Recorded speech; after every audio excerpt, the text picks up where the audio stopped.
మత్తయి గారు రాసిన సువిశేషము 1వ అధ్యాయము 18వ వచనం నుండి 25వ వచనం వరకు. ఆమె భర్తయగు యేసేపు నీతిమంతుడగుటచే మరియమ్మను బహిరంగముగా అవమానింప ఇష్టములేక రహస్యముగా పరిత్యజించుటకు నిశ్చయించుకొనెను. యేసేపు ఇట్లు తలంచుచుండగా ప్రభువు దూత కలలో కనిపించి, దావీదు కుమారుడగు యేసేపు, నీ భార్య అయిన మరియమ్మను స్వీకరించుటకు భయపడవలదు. ఏలయనా ఆమె పవిత్రాత్మ ప్రభావం వలన గర్భము ధరించినది. ఆమె ఒక కుమారుని కనును. నీవు ఆయనకు యేసు అను పేరు పెట్టుము. నేటి సువార్తలో యేసుక్రీస్తు ప్రభు యొక్క జన్మ గురించి చదువుకున్నాం. మరి యేసేపులకు వివాహం నిశ్చయమైన తర్వాత మరియా గర్భము ధరించిందని యేసేపు గారు తెలుసుకున్నారు. తెలుసుకుని ఎంతగానో బాధపడ్డారు.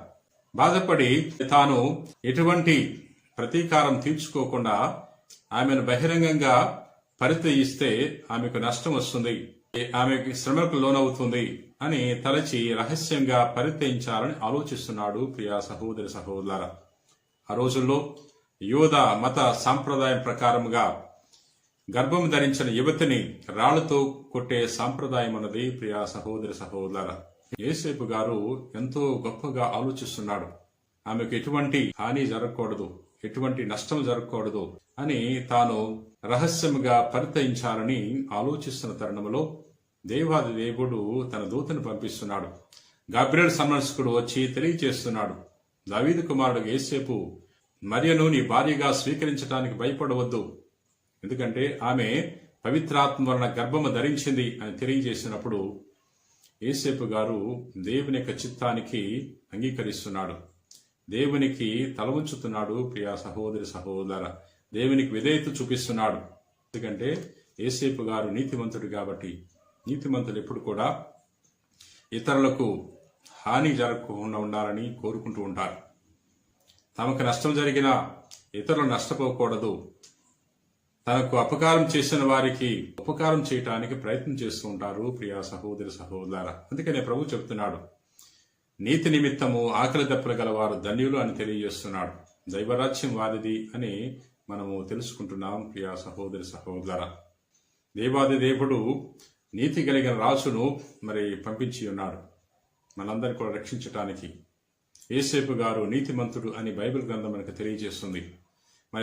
క్రైస్తవులుగా క్రీస్తును విశ్వసించే అనుచరులుగా మనందరం కూడా నీతి కలిగి జీవించాలి.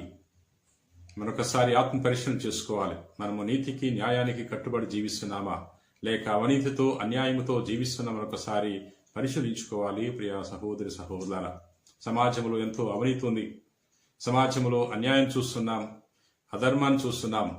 కానీ మనం ప్రభుని చూసి నేర్చుకోవాలి.